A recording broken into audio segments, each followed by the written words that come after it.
Hi, everyone. Welcome to this episode of Midlife Marriage Mastery. This is where we try to get good at our in our long-term relationships. And today we're going to talk about something different, and it has to do with how we take care of ourselves and our health. And I have a special guest to talk about that. Like, what is the point of taking good care of yourself nutritionally, physically, spiritually, all of that? And we're going to focus on, nutrition and fitness as being part of that. And so my guest today is Ellen Weiss, and I'm going to read her bio real quick. Ellen Weiss is a certified integrative health coach, executive wellness consultant, and menopause coach specialist who helps midlife women create sustainable, healthy lifestyles. With degrees from the University of Michigan and an MBA from the University at Buffalo, along with certifications in integrative nutrition and workplace wellness, she brings both expertise and real world experience to her work. Ellen specializes in helping women in their 40s, 50s, and beyond make simple, lasting changes in nutrition, movement, and stress management without restrictive dieting so they can feel healthier, more energized, and truly thrive in midlife. Her holistic approach focuses on the whole person, supporting physical, emotional, and mental well being as women step into their next chapter. I love that. Welcome, Ellen. Thank you for being here. Well, thank you, Lisa. This is so exciting. Yeah, it really is. And I just think that there are never enough people to talk about these things because everybody taps in different places, right? So, Definitely. yeah. So, we're going to talk about long-term relationships. You are an expert. You walk your talk. I see how you work out. I see how you eat. I know that you live what you believe and teach. So, but this is a different topic. Like usually we're talking about mental health issues within relationships, past trauma, like skill development and that kind of thing.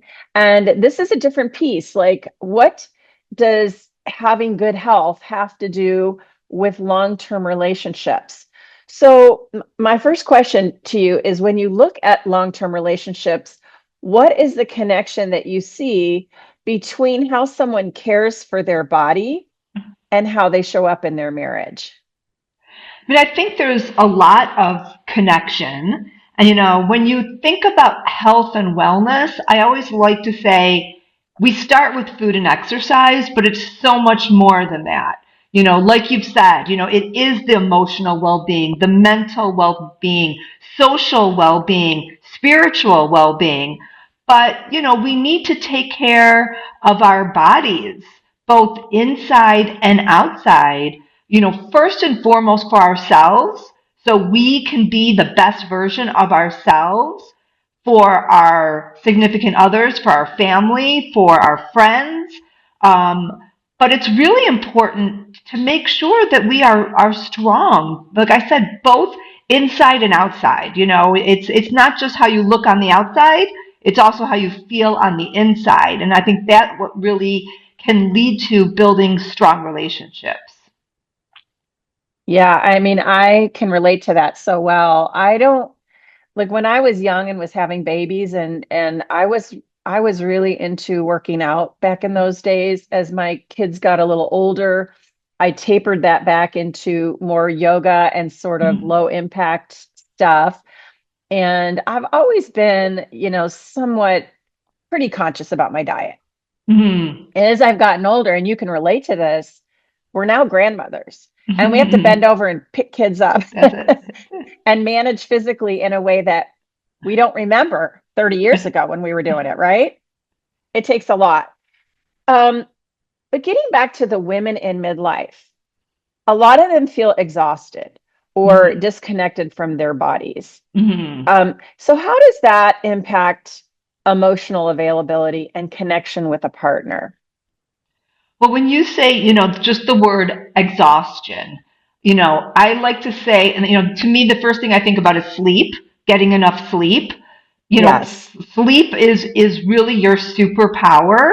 If you get a good night's sleep, you will have the energy to eat well, to make a healthy lunch, make a healthy dinner. You'll have the energy to work out, whatever that means for you.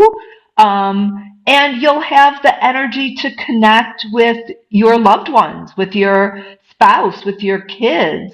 You need to have this sense of energy.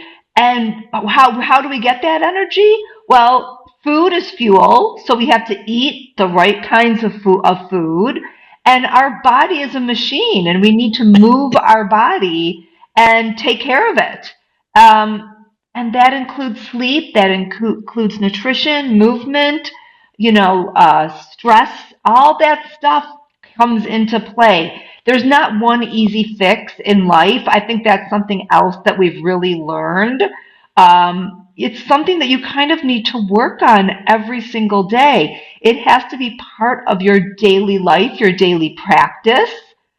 But that doesn't mean that you can't, treat yourself every once in a while either. Like I said, I don't believe in restrictive lifestyle in any way. But we have to take care of ourselves. We got to feed ourselves. Yeah, I think a lot of people in midlife, even before midlife, start to rely on things like fast food, Mm. on their way home from work, because life is so busy nowadays. Yeah, Women yeah, are trying to do it all. yeah. Um, yeah. So you talk about health affecting mood and energy and stress, right? Like that's part of Mm. it.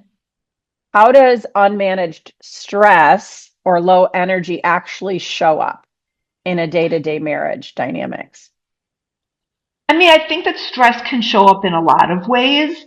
Um, Lack of energy, not having patience for, snapping at letting small things bother you, just not thinking clearly.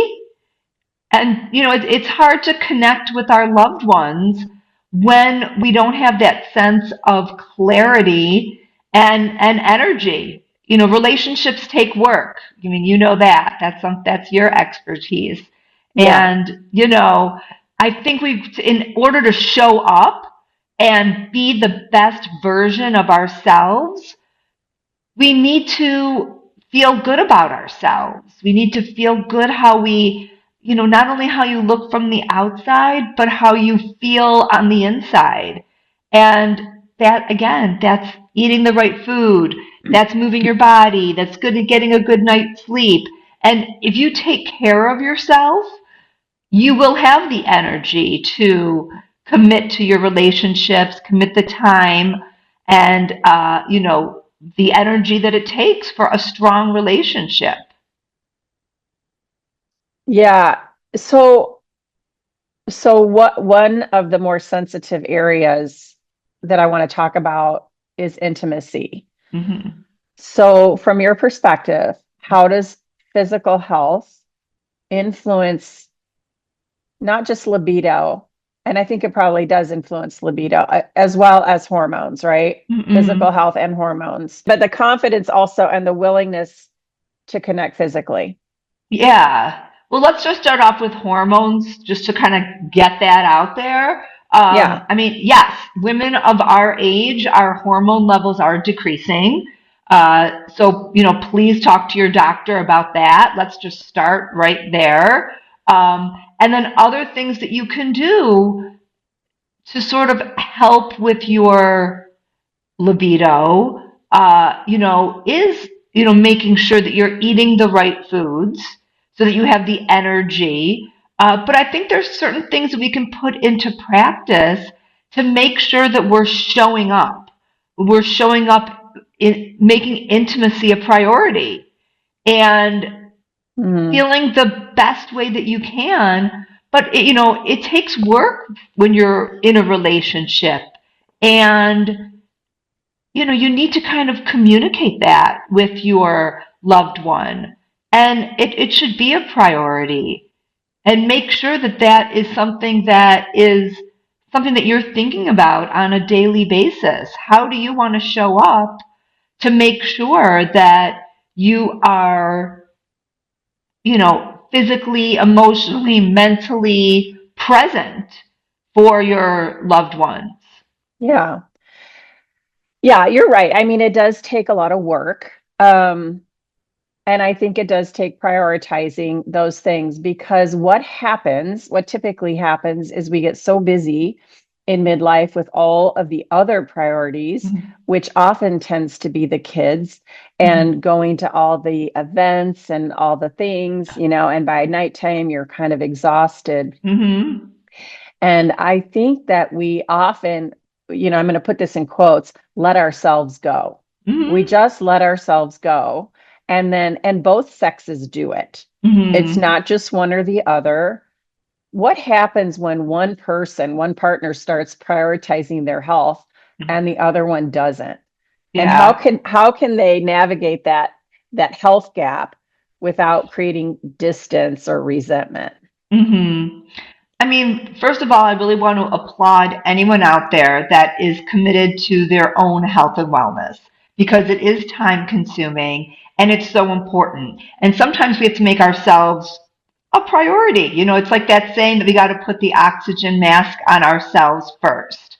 So Yes. after we've done that, after we've made that commitment to ourselves, I think it's important. Marriage is a partnership, and you want your partner to be on this journey with you without nagging or putting pressure or judgment, because that could really scare them away, but really including them in your journey. First of all, let them see how you're feeling, how you're glowing from the outside inside, and invite them to join you. Invite them to go for a walk after dinner. Invite them to make dinner with you. So you're not just going on this health journey by yourself. You might be making it a priority, but invite those around you to walk this path right along with you. And hopefully, your significant other will then jump on board, will start moving their body like you're moving your body, and eating healthy foods, and then they'll start feeling better, and then this will really be a commitment that the two of you will equally have. But like anything else, if I want someone else to do what I'm doing, invite them, say join me. Don't judge, don't criticize. That's the last thing we want to do. We don't want to create even more space with our loved ones. We want to really invite them to go on this journey with you, and how exciting that is.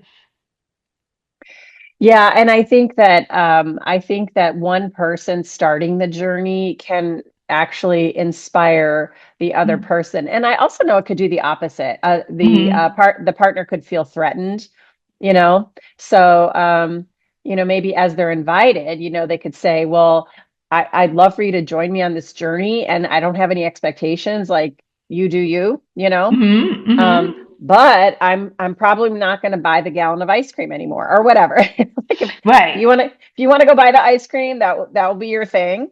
Uh-huh. But I'm changing my habits. Yeah. And speaking of changing habits, what would be like, give us an example of what someone could do who is listening and thinking, I do want a better relationship and I do want to take care of myself. Where do I start? Yeah. I think there's an expression called when you add in food to your diet, you'll naturally crowd out the bad stuff. So, what would I start with? I would start with just trying to eat more real food. Just, we talked about the drive through and how easy and convenient it is. And it is, okay? Yeah. Convenient food is easy, but, let's just start eating, fruits and vegetables and lean protein, and make that part of your, daily meals.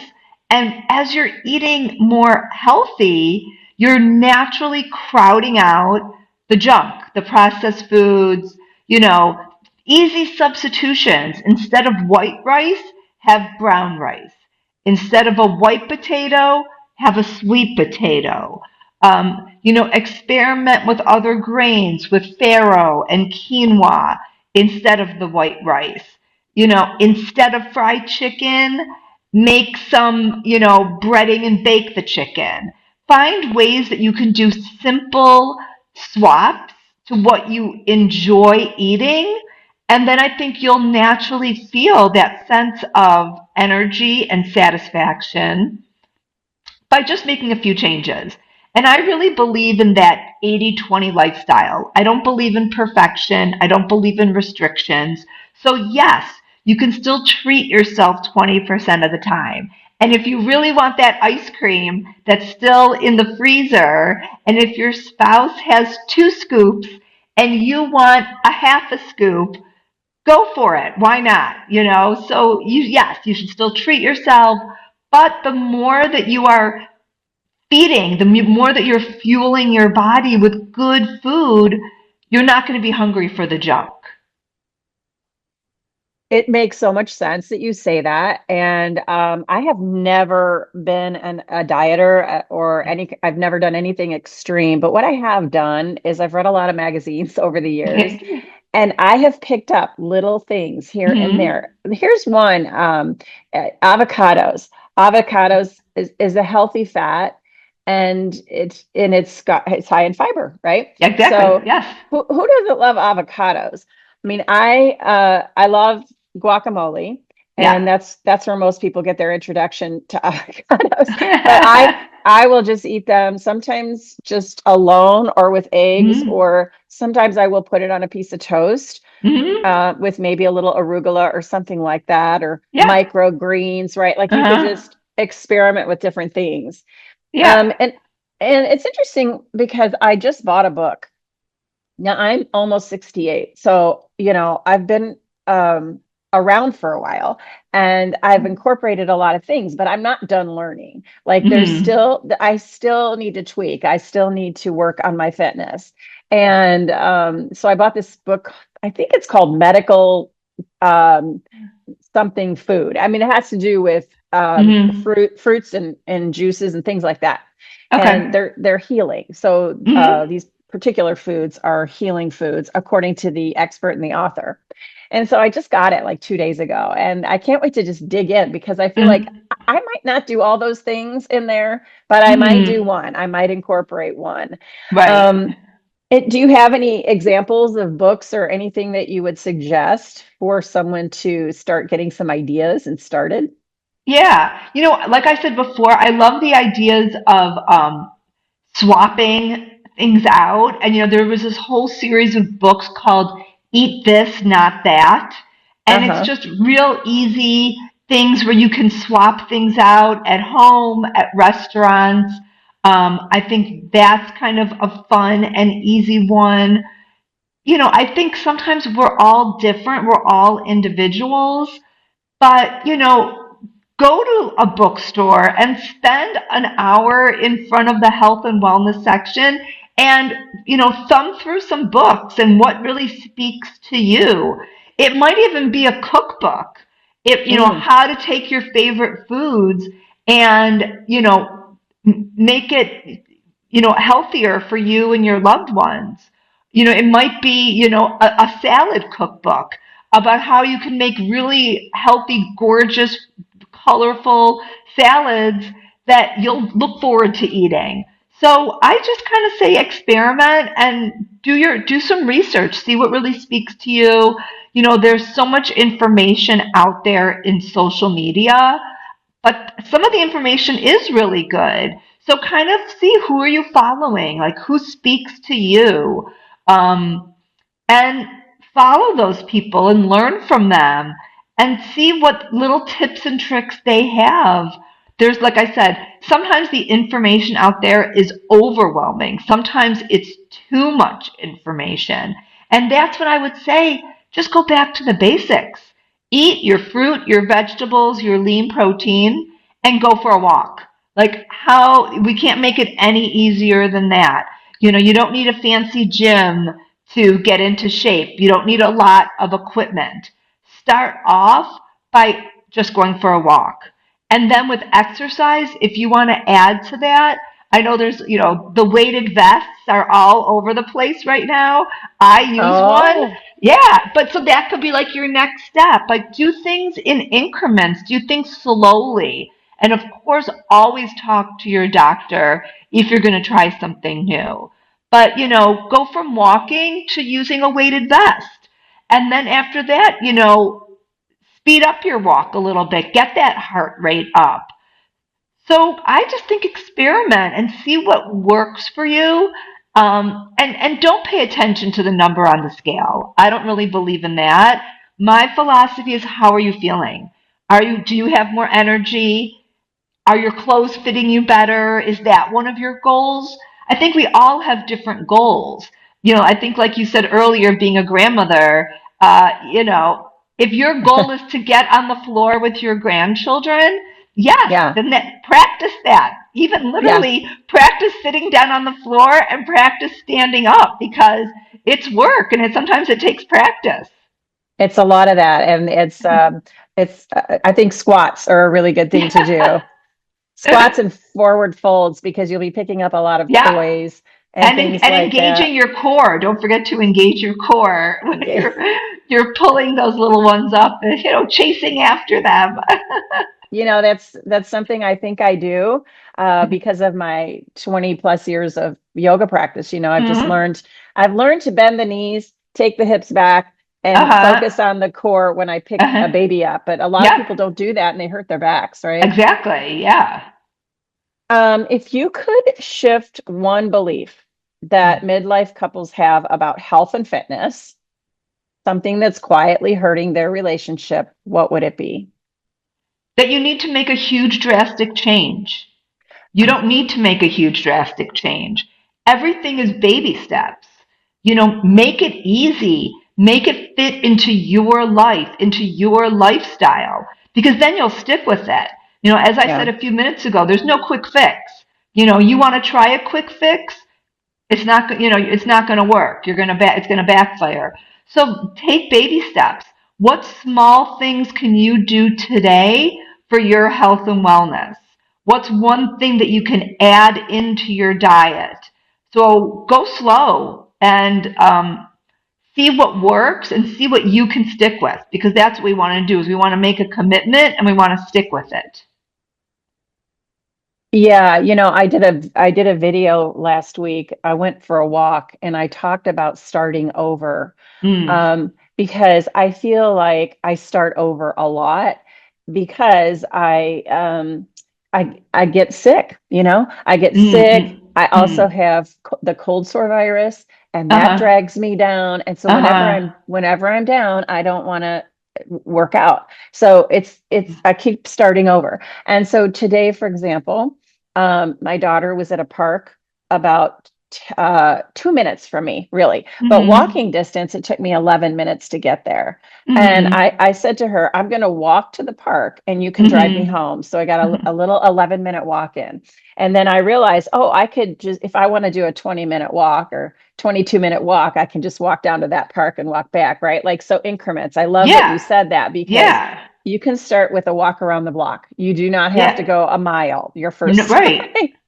Right. Yeah. Right.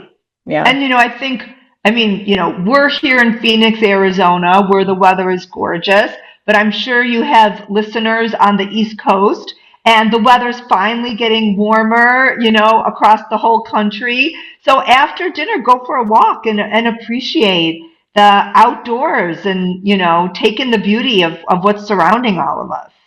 Oh yeah, my son lives in Chicago and they walk a lot. They live in the Hmm. city and they love to walk. So that's kind of their main mode of exercise. Well, Ellen, I know you work with people with their health. Can you give us an example of how you guide someone and what you do? Yeah, so my big thing is that I keep people accountable. I learn what their goals are. I teach them small habit changes that they can make. So I try to break things down into small, easy increments. And I work with them. I keep them accountable. I walk the path right with them. I am with a lot of my clients. I check in on a daily basis to see how they're doing, to making sure that they are staying on target, whatever their goals are. And I think that's really a missing piece is that sense of accountability. We all know that we need to be eating better. We all know we got to be moving our bodies more. And it's okay to start over. I mean, just like you mentioned, but Yeah. it helps a lot to have either a professional like a health coach or a friend or to someone that can be your accountability buddy, and that can be your spouse also, if that works out. But I think when you have someone to help you stay accountable, Yeah. that will make you more successful. And do you get any pushback from them, or are this is what they sign up Sometimes for? Yeah. Sometimes, I mean, Yeah. there's always those people that think that they know what they're doing is the best. And what I do is I just remind them that I'm here for them. Yeah. That I'm here to check in. If someone doesn't want daily check-ins and if they'd rather have weekly check-ins, that's okay too. So I try to work with my client's schedule and what works for them, whether, time wise. Um, but, really to let them know that I'm a partner with them and I'm along this journey with them. That's wonderful. Well, where can people find you? Yeah, just tell us all the places. Okay, so you can find me on Facebook at Ellen Weiss, and Okay. I'm on Instagram, Coach Ellen Weiss. I do have a website that you can search for. It is Everyday Wellbeing Success. And those are really the main places. And I run group programs probably on a quarterly basis. I work with people one on one.